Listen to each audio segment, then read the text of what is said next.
James and the Giant Peach, Chapter 16. And now the peach had broken out of the garden and was over the edge of the hill, rolling and bouncing down the steep slope at a terrific pace.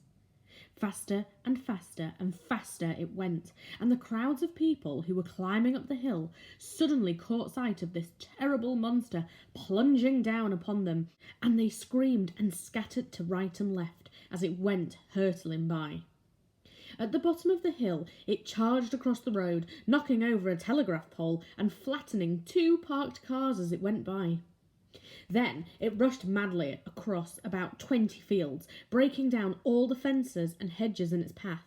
It went right through the middle of a herd of fine Jersey cows, and then through a flock of sheep, and then through a paddock full of horses, and then through a yard full of pigs, and soon the whole countryside was a seething mass of panic-stricken animals stampeding in all directions.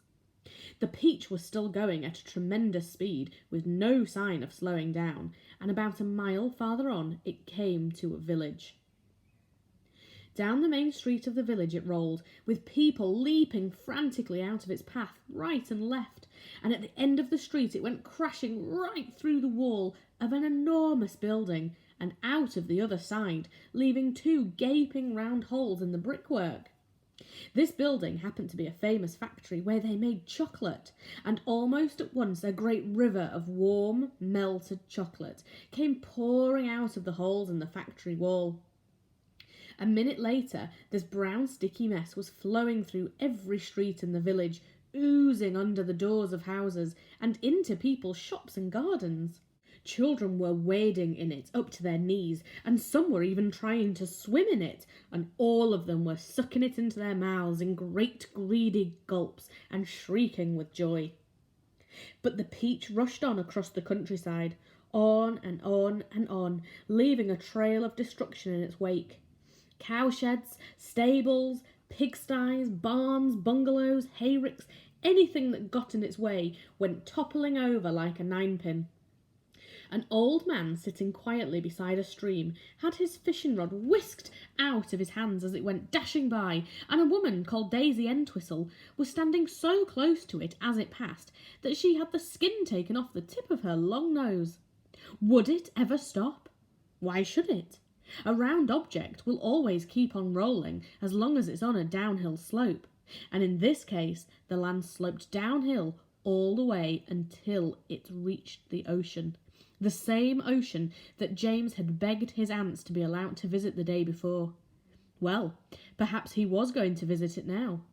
The peach was rushing closer and closer to it every second, and closer also to the towering white cliffs that came first.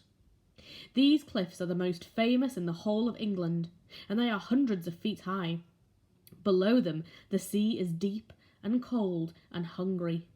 Many ships have been swallowed up and lost forever on this part of the coast, and all the men who were in them as well.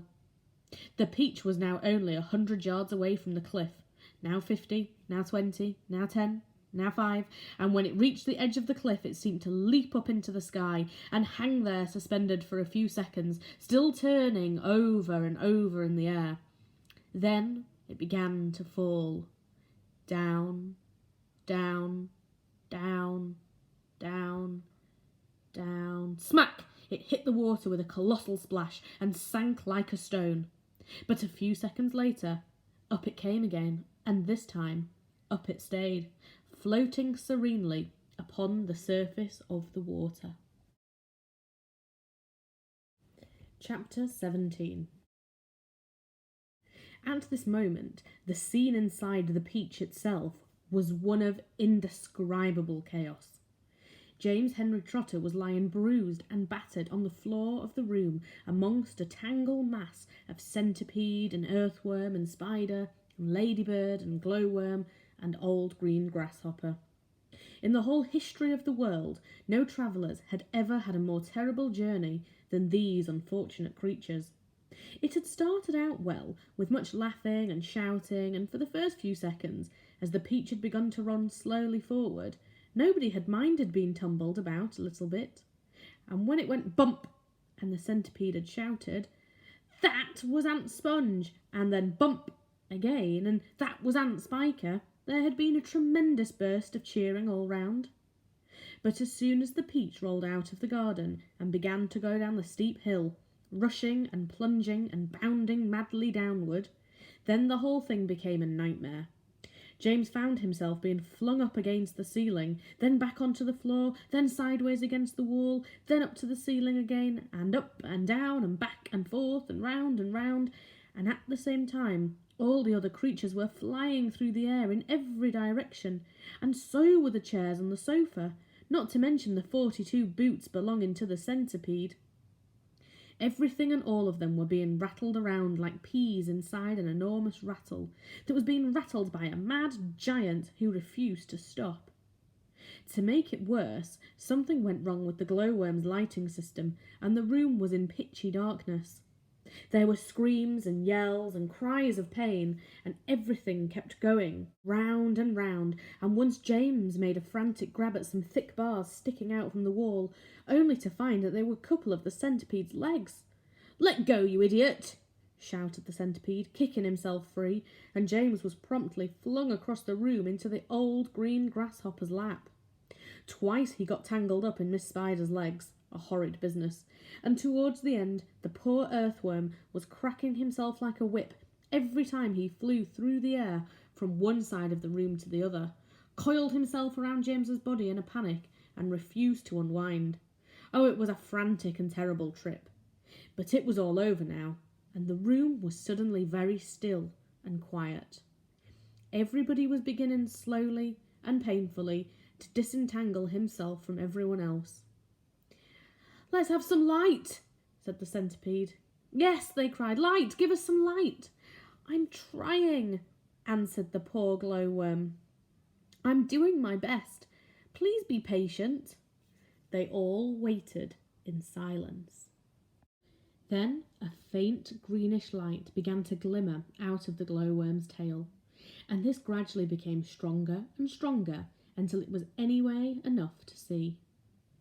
"Some great journey," the centipede said, limping across the room. "I shall never be the same again," murmured the earthworm. "Nor I," the ladybird said. "It's taken years off my life." "But, my dear friends," cried the old green grasshopper, trying to be cheerful, "we are there." "Where?" they asked. "Where is there?" "I don't know," the old green grasshopper said, "but I'll bet it's somewhere good." "We are probably at the bottom of a coal mine," the earthworm said gloomily. "We certainly went down and down and down very suddenly at the last moment. I felt it in my stomach. I still feel it."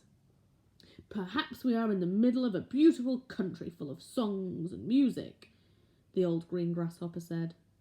"Or near the seashore," said James eagerly, "with lots of other children down on the sand for me to play with." "Pardon me," murmured the ladybird, "but am I wrong in thinking that we seem to be bobbing up and down?" "Bobbing up and down!" they cried. "What on earth do you mean?" "You're still giddy from the journey," the old green grasshopper told her. "You'll get over it in a minute. Is everybody ready to go upstairs now and take a look around?" Yes, yes, they chorused. "Come on, let's go." "I refuse to show myself out of doors in my bare feet," the centipede said. "I have to get my boots on again first." "For heaven's sake, let's not go through all that nonsense again," the earthworm said. "Let's all lend the centipede a hand and get it over with," the ladybird said. So they all did, except Miss Spider, who set about weaving a long rope ladder that would reach from the floor up to a hole in the ceiling. The old green grasshopper had wisely said that they must not risk going out of the side entrance when they didn't know where they were, but must first of all go up on the top of the peach and have a look around. So half an hour later, when the rope ladder had been finished and hung, and the 42nd boot had been laced neatly onto the centipede's 42nd foot, they were all ready to go out. Amidst mountain excitement and shouts of "Here we go, boys, the promised land," the whole company climbed up the ladder, one by one, and disappeared into a dark, soggy tunnel in the ceiling, that went steeply, almost vertically, upward.